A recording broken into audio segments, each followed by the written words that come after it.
truly love a melancholic spring. It's one of my favorite things about the season, and I'm just excited to share with you all of the different things that make this season feel complete for me. Different books and literature and films, fragrances, of course, candles, even little things that enhance our activities of daily living, like hand soap and laundry detergent and things that kind of make us feel clean and alive and special when we do things throughout our day. And yeah, so when I was little, my mom used to take my brother and I on these like very long drives through the redwoods to visit my aunt and uncle, and we would like wind through roads that smelled like pine needles and damp earth and petrichor, like the scent of rain hitting the pavement, and the trees just felt endless. Like they stretched so high up into the air and the fog and the mist, and all of their trunks were huge and wide, and it just felt like these ancient pillars.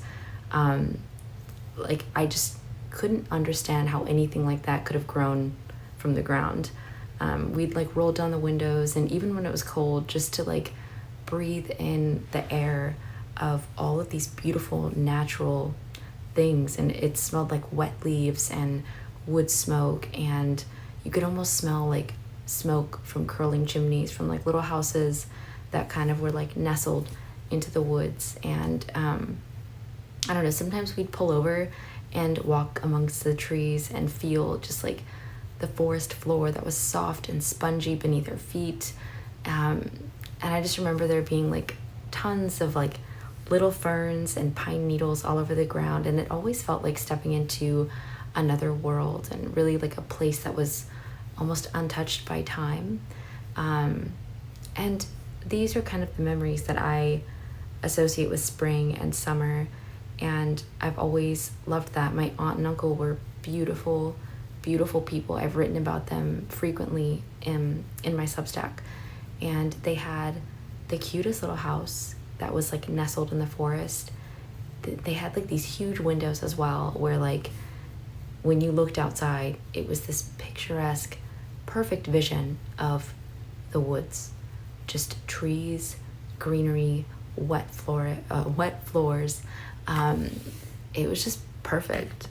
And I vividly remember in the mornings, we would make these like homemade crepes, and we would set out all of these different jams and different toppings to put inside, like Nutella and like clotted cream, all these things. And we would always have Odwalla orange juice. And then in the afternoons, we would go hiking in the woods. We would take long walks, long walks.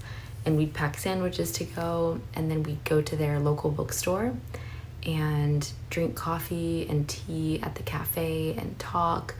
And then we would come back into their house and make dinner. And they really loved pasta.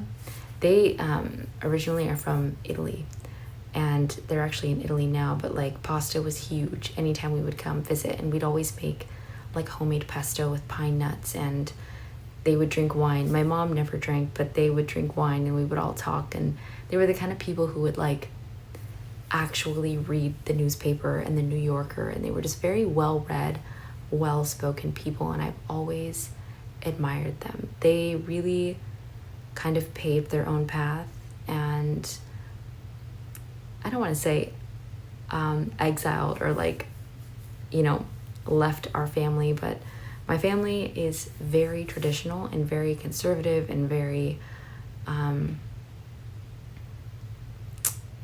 what's the word I'm looking for? Conservative, and not in a good way. And I've really struggled as I've gotten older to like connect with them, because I am not that type of person at all. So as I've gotten older, I found myself just clinging to these memories with my aunt and uncle, because they really, really, really give me hope that there are people in my family who I can actually connect with and have a conversation with. My mom and I also would spend a lot of time in the kitchen, and we would make like rhubarb strawberry pies and make the jam. And I just vividly remember like the smell of butter and dough and vanilla bean flecks and like the smell of macerating jam is the best way that I can describe it. It's just perfect. I love that. I love this type of spring. And so I guess that's what I want to evoke in the things that I talk about with you today. As many of you know, I write on Substack under the alias MilkFed, and I wrote a very long, well-loved post and love letter to the season of spring. And I have included all of the books that I recommend here, plus a lot more, and everything else, fragrances, candles, everything in that post, which I will link for your reference in case you are curious or in case you want to explore this video on a deeper level.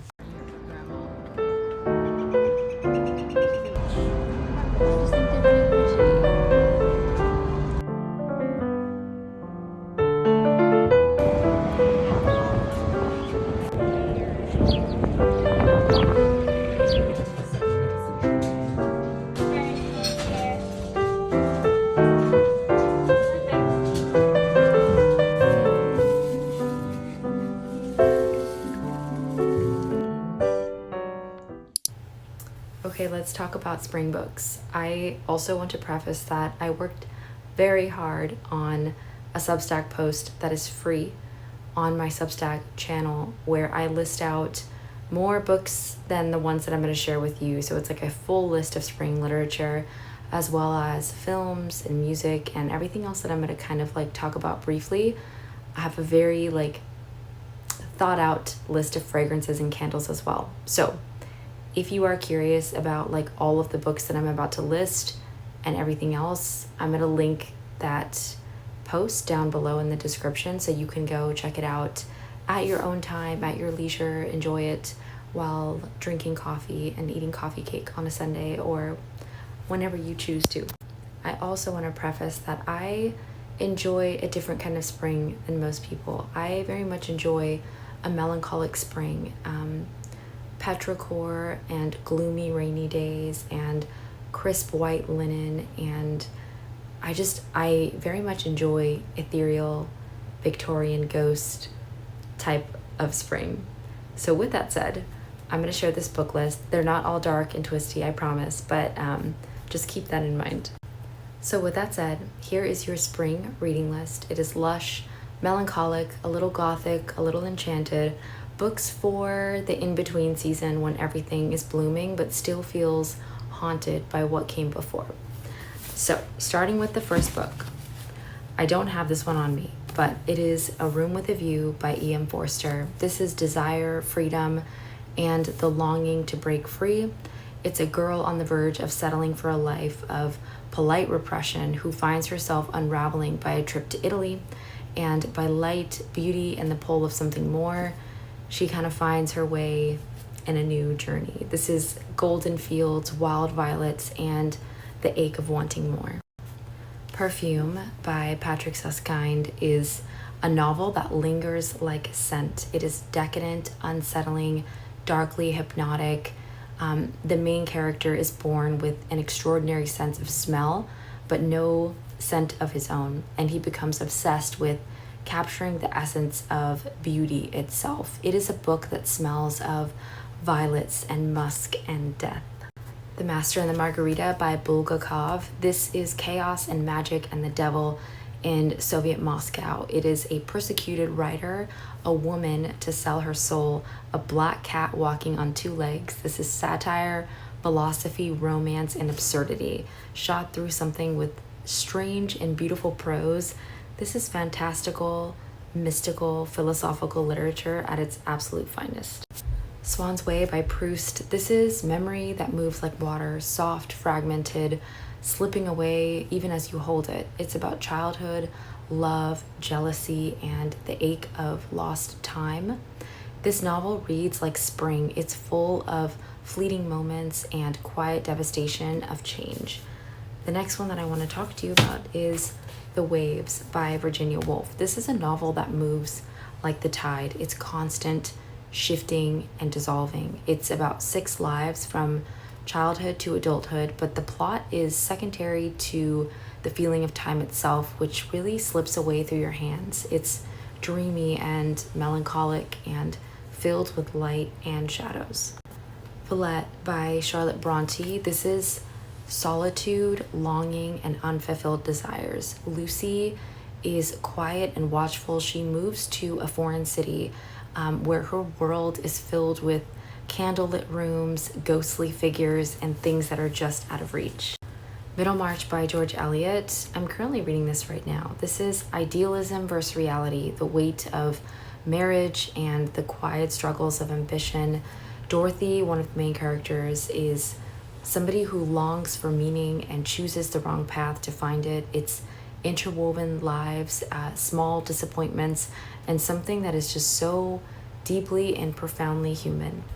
I will never stop recommending Rebecca by Daphne du Maurier. This is the ultimate gothic novel. It is a nameless woman, a grand estate that is still haunted by its previous mistress, and everything is damp, overgrown, unsettled. It's so eerie and melancholic, and the prose are stunningly beautiful. I highly recommend this with every ounce of my soul. The Age of Innocence by Edith Wharton is the quiet pain of wanting what you can't have. A man is caught between duty and desire, a woman who refuses to conform to society. It's elegant and tragic and full of restraint and longing. The next one, I don't have it on me, but Spring Snow by Yukio Mishima. This is doomed love, political change, and the fleeting beauty of youth. It's spring imagery that feels so painfully fragile, and this is really a novel about how nothing beautiful lasts. We Have Always Lived in the Castle by Shirley Jackson is a strange, unsettling little book. It's two sisters, a house, and a town that wants them gone. It's about superstition, isolation, and the quiet horror of what happened before. Maurice by Ian Forster is a love story that is so ahead of its time. It's a young man in the early 20th century England who realizes that he's in love with men in a world that won't allow it. This is tender, melancholic, and full of quiet defiance. Lolly Willows by Sylvia Townsend Warner. I really am excited to read this book during the spring. I haven't read it yet, but it's about a woman who escapes spinsterhood and a life of obligation where she chooses the countryside. It's about witchcraft. It's soft and eerie and quietly revolutionary. The other book that I don't have yet that I want to read is The Vet's Daughter. This is gothic and surreal. It's a novel about a girl discovering that she has strange abilities while trapped in a very cruel home. It's bleak but dreamlike with flashes of unsettling beauty. Piranesi by Suzanne Clark is a novel that feels like wandering through a dream. It's a man called Piranesi who lives in an endless house filled with statues, shifting tides, and forgotten mystery. It's about solitude, memory, and the nature of reality itself. The Passion by Jeanette Winterson is history, fantasy, and desire. It's a soldier in Napoleon's army, a webbed-footed Venetian woman. It's a love story that feels like a strange fever dream. It's strange and deeply romantic, but well worth the read because Winterson is a brilliant writer. The Bloody Chamber by Angela Carter is dark, sensual fairy tales with sharp teeth. It's Bluebird, Little Red Riding Hood, Beauty and the Beast, all rewritten into gothic, feminist fever dreams. It's decadent and violent and dripping with magic. The Wind in the Willows, yes, the children's book. This is childhood nostalgia in its purest form. It's about a rat and a mole and a badger and a toad wandering along the riverbank. They find adventure and home. It's quiet magic in a world that feels gentle and good. Also, The Secret Garden. This is a story of loneliness and healing and nature bringing things back to life. It's a hidden garden and a girl slowly learning how to belong. This is spring in novel form. Alice's Adventures in Wonderland by Lewis Carroll is nonsense and surrealism, and in its best form, Alice falls through a rabbit hole into a world that feels like a half-remembered dream. It's playful and eerie and timeless, and the perfect spring read. The Complete Fairy Tales by the Brothers Grimm. These are the original fairy tales before they were softened. It's woods filled with curses, children turned into birds, red shoes that dance until they kill you. It's wild and uncanny and just a little bit dangerous. These are all of the books for when spring feels bright and for when it feels haunted. If you do love children's literature like me and you're wanting to incorporate that into your spring reading repertoire, I highly recommend Bramley Hedge. I was raised by these books, and there's a book for, I might want to turn this around. There's a book for every season. This is a spring story, and just the art in these books and the stories are so nostalgic. And if you're into dreaming about living on the English countryside in a little cottage one day, these are the books for you. It's just, I love the art in these books. It's so cozy and it's so comforting and very nostalgic. I also recommend Le Petit Prince, The Little Prince. This is my favorite children's book. It's very philosophical and it makes me very emotional. Also, Peter Rabbit. I was also raised on these books. Beatrix Potter. Fun fact, my nursery was kind of like, my video got cut off, which means I should probably stop talking now. Anyways, my nursery was kind of like a hybrid of Beatrix Potter and Bramley Hedge. I just love this. It's like, honestly, children and children's literature have taught me more about what it means to be human and what it means to be a decent person in this world more than any piece of literature that I've ever read. And I've read a lot.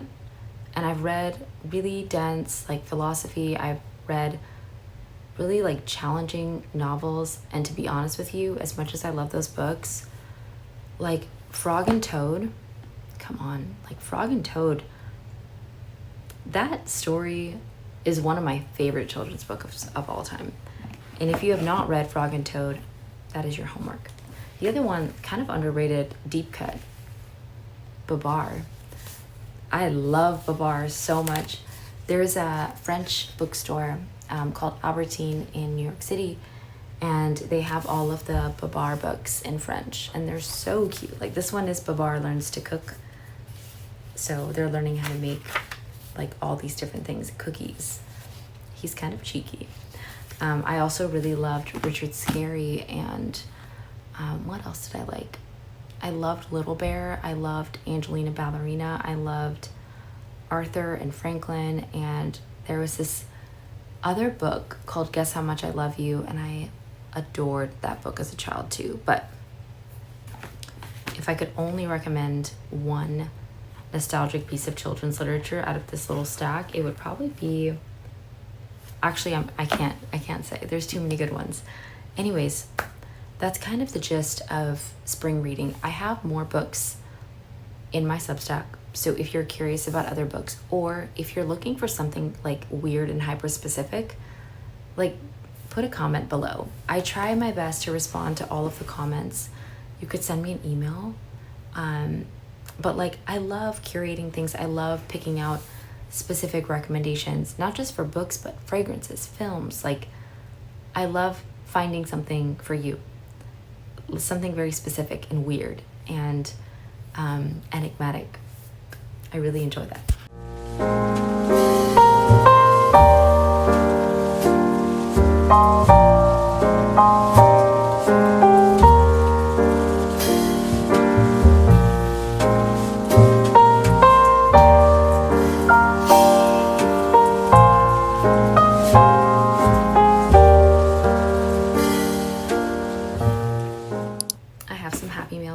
Share with you from a brand called Quince, and they generously sent me so many goodies, and I feel very grateful and unworthy. I've been very curious about this brand for a very long time because they have so many things and I've heard so many great things about it.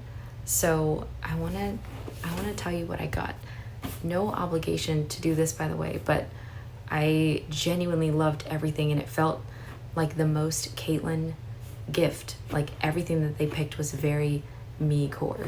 And I'll link below like the items that I got in case you are curious about them.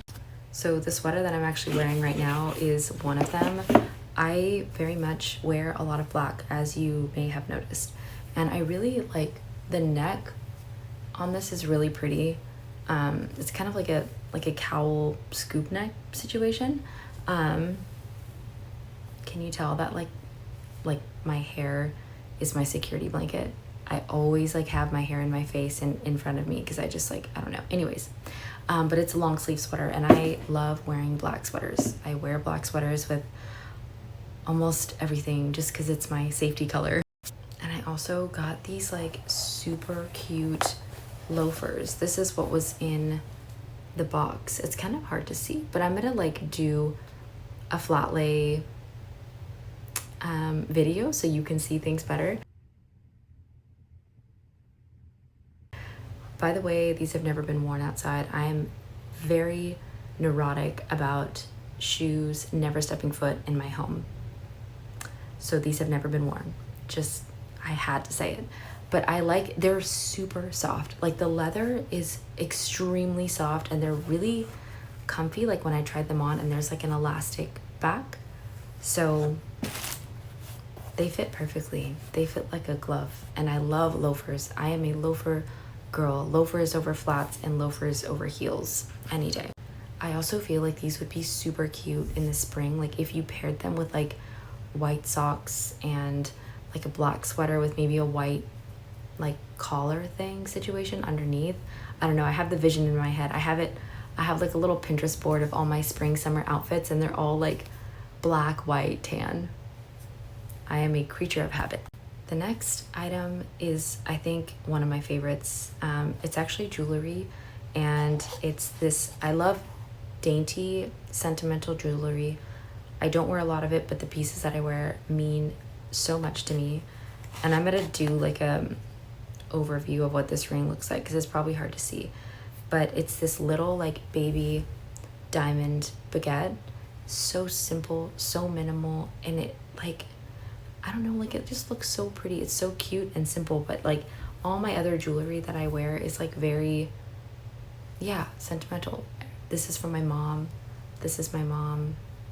These are like forever bracelets. They don't come off. I'm like showing you down here, my arms down here, sorry. But yeah, I'll do a flat lay so you can see it better, but I really, really, really love this ring so much. And the other thing that they sent me is this super cute bag. Like the size of this is so cute. It's so hard to see because it's dark and it's black, but I will show you a better video after I'm done like filming this. But I thought I would do like a little what's in my bag because I love watching these. I'll make it very brief. I'll make it quick. I have some interesting things in here, but I really love the size of this. I'm a tote bag girl, like, but you're not gonna wear a tote bag out. I mean, maybe you will, but like late at night or if you're going out to dinner or something. But I like the size of it because as much as I love like a cute little shoulder clutch, I'm kind of a bag lady and I carry a lot of stuff on me, like a lot. So I like this size. But let me show you what I have in here. So I always carry a book on me. This is the one that I'm carrying with me, and I usually carry like a thin book. So this is A Woman Appeared to Me. This is so good. Sapphic literature. Good Sapphic literature. Highly recommend. And then I always carry a notebook. This is from Paper Republic, and I love this. I love the paper too. It's graph paper. I enjoy writing with graph paper. And then I have my pen. This is my favorite pen. It's a Friction Pilot multi, and it also has a like erasable thing, but I like the color too. It's like a forest green. I have a lighter. This makes me look pretentious. It's from Cafe Leon d'Or. I don't like their coffee, by the way, but I like the color scheme. I like forest green a lot. Forest green is one of my favorite colors. I have my AirPods. I have miso soup, question mark. I went to go play at Scent Bar the other day, and the lady there was so sweet. I really, really, really enjoyed talking with her. I could talk to the people at Scent Bar for hours about fragrance, but she gave me this oil. It's called Essential Faith Oil, and when you put it on, you can't really smell it, but you can definitely smell it an hour later, and it's similar to Molecule, where it's like a second skin. It's beautiful, it's soft, and she plays nice with others. And then I realized that there were these little seashells and a crystal that she put in the bottom of the bag for me. I love little sentimental things like that. Like, they make me so happy, you have no idea. So there's my little oil. And it's a perfume oil, not essential oil. And then I have oh, here we go. My sunglasses. These are from Gentle Monster. I like them because they cover a lot of my face. And then this bag, this is like a bag that I put in my bag, and I have a lot of goodies in here. This is very cute. This is from Saison. They carry like a lot of very nice toiletry bags. I'm gonna rapid fire the things inside of this. There's a lot in here, but I digress per usual. So I have the best hand cream known to mankind, which is La Roche-Posay Cicaplast Balm 5. It's perfect. It's like $10 or $15 from Target. I have Strawberry Pound Cake hand sanitizer from Bath & Body Works that I get a strangely large amount of compliments on whenever I put it on. I have the best lip balm of all time, which is Ole Henriksen. I always carry a travel size of Molecule 01 just to like refresh throughout the day. It's such a clean, fresh, woody, sensual second skin fragrance. I recommend this perfume to everyone I come in contact with. You might be anosmic to it, but believe me, the person next to you who is smelling you is not. And I mean that in the best way possible. And then I have my favorite little Sony Angel for luck. This is an apple, but he's my favorite. And some snacks. I have almond butter that I carry with me randomly. I really enjoy these protein bars. They're Orgain, and they're one of the few protein bars that don't mess up my stomach. I really enjoy this, and it tastes like chocolate chip cookie dough. It's really good. It's like a naughty, healthy treat. Speaking of that, I always carry candy and chocolate with me, and it's Easter, and I got the... Please don't make fun of me. I like Almond Joy, okay? Like, I really enjoy this candy, but I always have chocolate on me. Always.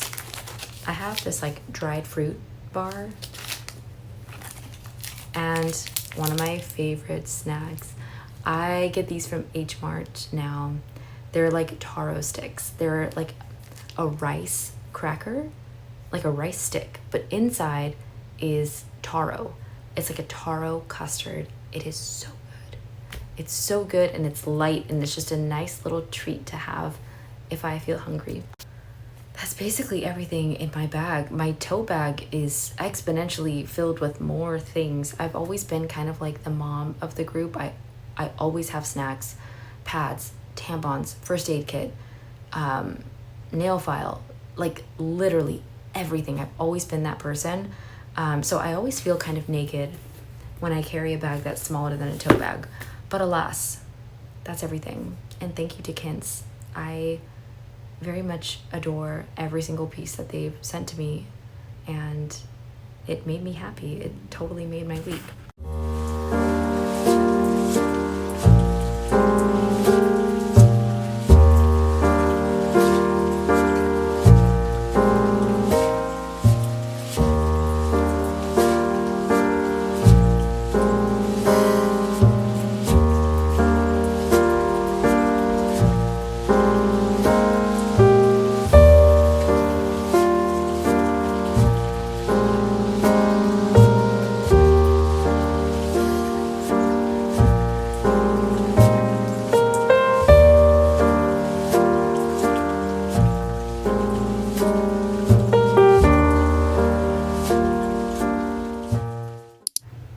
Well, I'm currently running off of 3 hours of sleep, but it's okay because I'm really excited. And the reason why I'm excited is because I'm here talking to you about spring fragrances and all of the scents that evoke what my version of spring looks like, which is usually a little bit melancholic and stormy and gothic, but also whimsy and ethereal and beautiful. And so I have some scents here that I want to talk to you about, and I have a few candle recommendations as well. And yeah, let's get into it. I'm currently running off of 3 hours of sleep, but I'm actually really excited to be here recording with you because I'm talking to you about spring fragrances, and I love talking about perfume, especially if I can match it with the current season that we're in. So as I've mentioned in the majority of this video, my spring is not necessarily like the pastel spring that you see in stores and maybe like through commercialism and stuff. Like, I very much thrive in the melancholic spring, the stormy weather, just a very gothic but ethereal light spring. So I want to share scents that kind of evoke that feeling. So these are fragrances for when spring feels bright, but also for when it feels haunted. And the first one that I actually want to talk to you about has not come in the mail yet, and I was really sad because I wanted to share it with you. The bottle is beautiful, but it's called Relique d'Amour, and I have a sample of it here by Arise Legrand. And this is an old chapel or an old church covered in ivy, the scent of incense still clinging to the air, wax pooled on stone, lilies wilting in the dim light. This is a spring that feels quiet and almost frozen in time. It's stunning. I think this fragrance makes me feel more understood than any other fragrance that I've ever tried.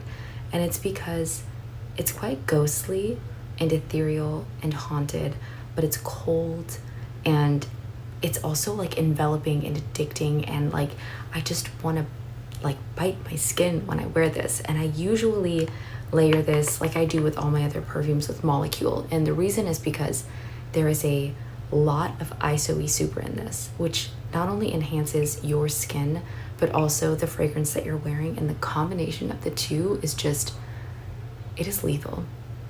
My friends, it is lethal, and I love this. It makes me feel like Caitlin. This is the most me fragrance. The next one I'm sharing with you is Macanudo by Maison d'Eau. I actually got their discovery sets, and most of their fragrances are inspired by horses and being out in the open air, in the grass, and this is what this fragrance is. It's fresh cut grass and the scent of earth stirred by galloping horses. This is spring in motion, and there's bergamot in this. There's also neroli that adds this golden sharpness, and it's really softened by the vetiver and the tonka bean.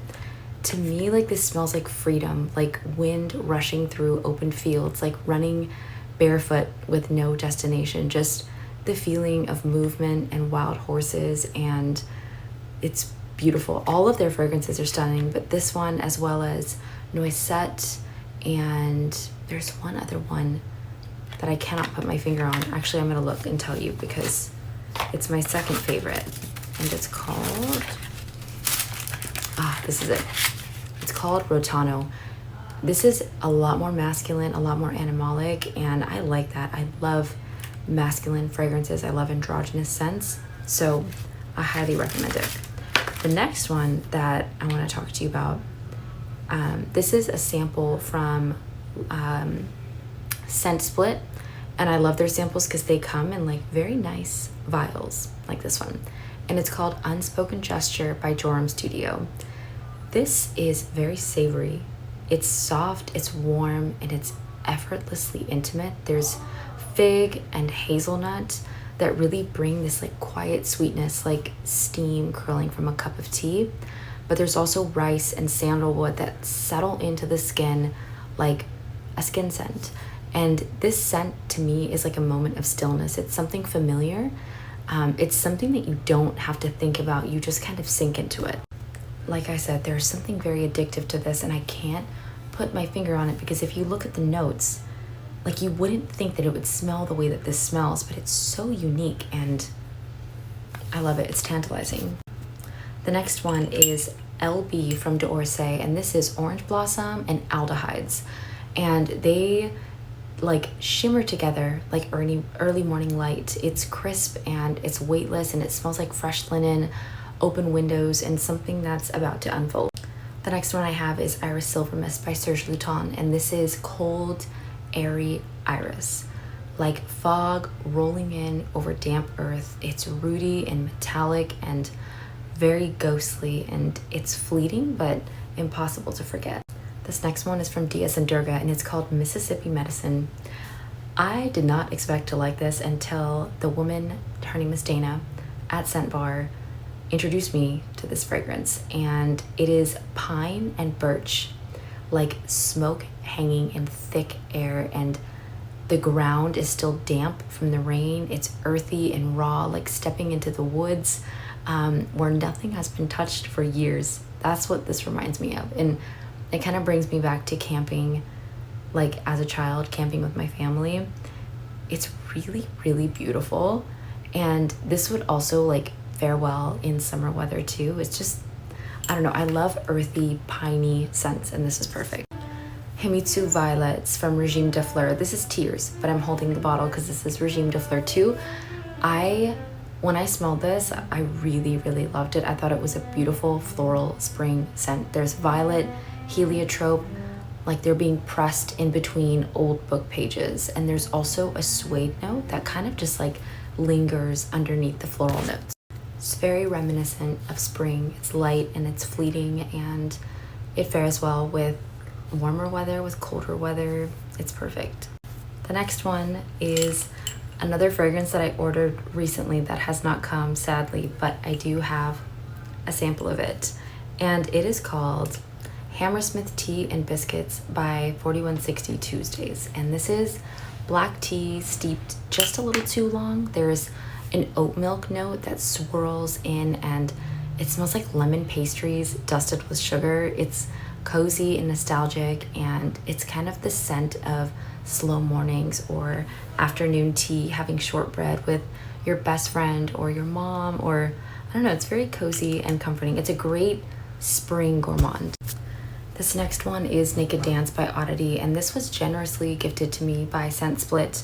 I initially did not like this fragrance, and I think it's because I tried it at a time when I was like trying to smell 20 different things at once, and I just didn't get to understand what this fragrance can do to me. It's stunning though. It's a green tea and rice fragrance. It's crisp and grounding, and it's also softened by the iris note and the Turkish rose. It reminds me of the stillness before a storm, and it's just the kind of like quiet that makes you pause and reflect and think about your day. And it also just feels like the kind of scent that you want to smell like on your lover's neck. It's, I don't know, it's beautiful and it's grounding and it's very calming. The next one is Jeu de Peau by Serge Luton, and this is another warmer spring scent. It's golden and buttery, and it smells like fresh bread and milk and honey melting together. It's soft and familiar, like a childhood memory just out of reach. Studied by Lise. This is another second chance fragrance for me, and this was also kindly gifted to me by Scent Split. I love this. This is everything that Glossier You tried to be. No shade to Glossier, but like this is her older, hotter sister. Okay, like this is pear and Brett. It's weightless and clean. There's iris and carrot seed, and it feels like you're studying in the library. It's kind of like reminiscent of light academia. That's, if you're gonna match this with a kind of aesthetic, it's like clean, crisp, light academia. White linen blouses, like billowing blouses, the Met Museum, Greek statues. Like this is kind of what this reminds me of. And it feels like thought-provoking, but also fleeting and intriguing and all of these things all at once. It's very clean. The only thing that I will say is that I want this to last longer. Like, this is the kind of scent that you could wear to the gym, but it's also the kind of scent that you would wear to school or to work. Like, it's purposeful in that way. Okay, Parade by Celine. This is effortless and clean, like crisp linen warmed by the sun. Very citrusy. It's bergamot and neroli that give it this soft brightness. And then there's a vetiver note and also a musk note that just make this feel very classy and grounding. Celine fragrances are stunning.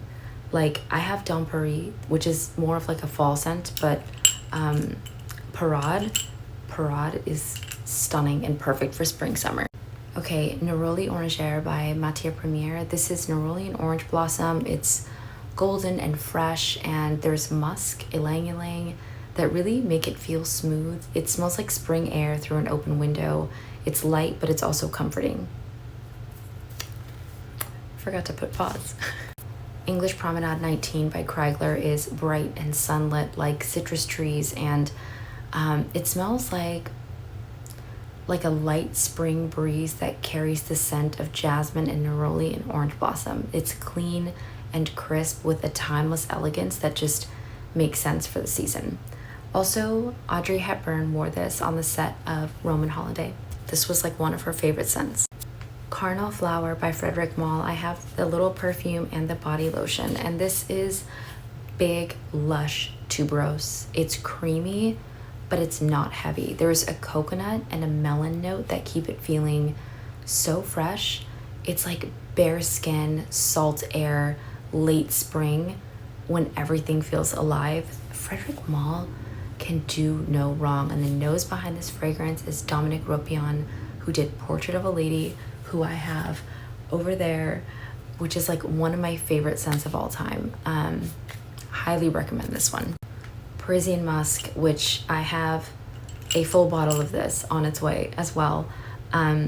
This is musky, clean, and effortless. It's amberette and cedar.